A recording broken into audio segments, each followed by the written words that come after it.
Hi friends, my name is Akhil Ahmed and today we are going to learn how to copy data from one SQL Server database instance to another SQL Server database instance.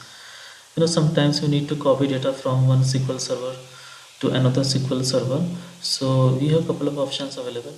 Either we can use the bulk, either we can use the import export wizard, like you right click on the database and go to task, then import it or export data, or we can use the SSIS SSIS tool that can be used to copy or move data from one SQL Server database to another. So the benefit with the SSIS is that you can write the code now and you can execute it later as per as per your time. So suppose you can write the code during the daytime, which is the peak hours time, and then you can schedule it using a SQL Server agent task, and you can execute the SSIS package during off peak hours time.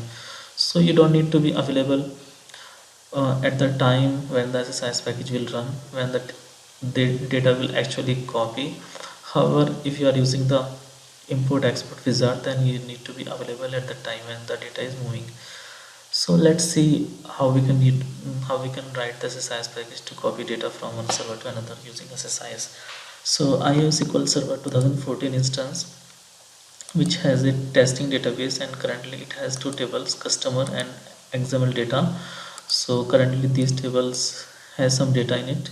This table has around 1000 records and another table has around six records in it. So we need to copy the data from these two tables to the SQL Server 2016 server, which has the similar testing database, but right now it doesn't have any table.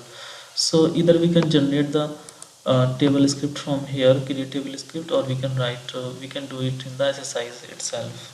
So we will do it in the SSIS itself. Okay, this is SQL Server Data Tools 2015. So let's write the code to move the data. Go to SSIS toolbox, drag and drop data flow task into control flow window, and double click data flow task to configure it.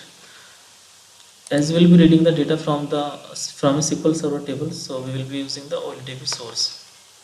Drag and drop OLDB source into data flow task and edit the OLDB source.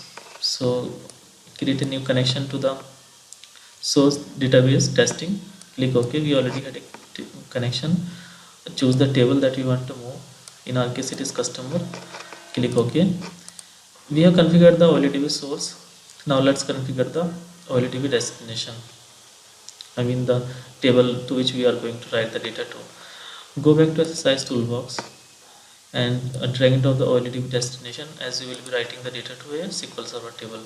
Map the green data path from OLDB source to OLDB destination and double click OLDB destination to configure it. We will be writing the data to a SQL Server 2016 instance, so click new. We don't have an available connection, click new to create a new connection to the 2016 instance.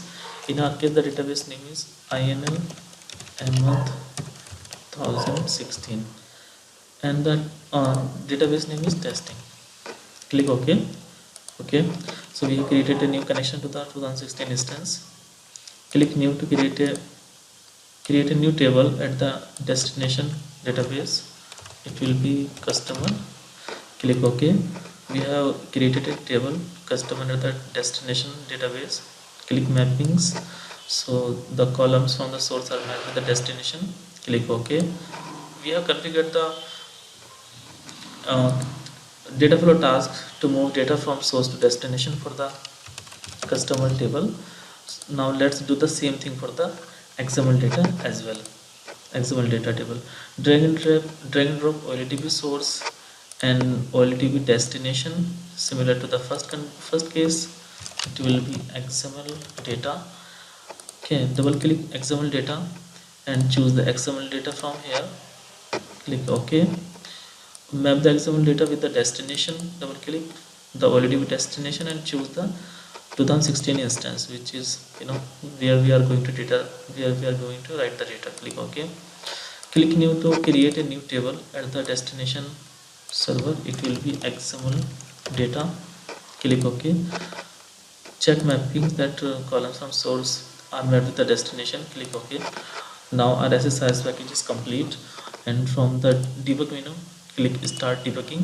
So this will execute the SSIS package. We can also click F5 button from the keyboard. Okay, so our SSIS package has been completed and it moved 6 records from for the customer table and 1000 records for the example data table.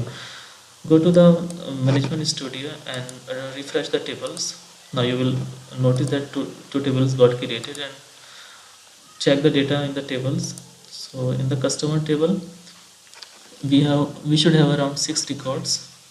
Okay, yeah, the data got moved correctly, and in the XML data table we should have 1000 records. So we can also remove the top 1000 clause to make sure that it has 1000 records only. So thanks guys for watching the video, and if you like the video then please click the like button and do subscribe to our channel to see more videos on the SSIS. Thank you.